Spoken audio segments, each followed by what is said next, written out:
Hi friends, இன்னைக்கு நம்ம ரொம்ப டேஸ்டியா நல்ல ஒரு வருஷம் ஆனாலும் கெட்டு போகாம இருக்கக்கூடிய கிள்ளு வடகம் எப்படி பண்ணலாம் தாங்க பார்க்க போறோம்.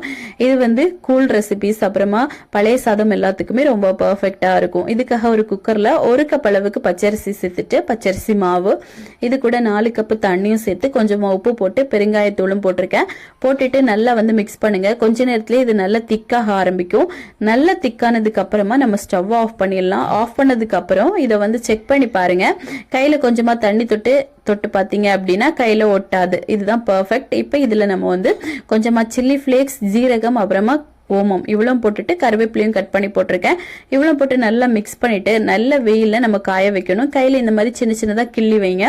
இதை வந்து 3ல இருந்து ஒரு 4 நாள் நம்ம நல்லா வந்து காய விடணும். நல்லா காஞ்சதுக்கு அப்புறமா எடுத்து ஸ்டோர் பண்ணி வச்சுக்கலாம். தேவைப்படும் போது ஃப்ரை பண்ணி எடுங்க. ரொம்பவே மொறுமொறுப்பா சூப்பரா இருக்கும். குழந்தைங்களுக்கு ஸ்நாக்ஸா கூட கொடுக்கலாம். ஸோ கண்டிப்பா ட்ரை பண்ணி பார்த்துட்டு எப்படி வந்துச்சுன்னு கமெண்ட் பண்ணுங்க. இதோட ஃபுல் வீடியோ நம்ம சேனல்ல இருக்கு, செக் பண்ணி பாருங்க. தேங்க்யூ.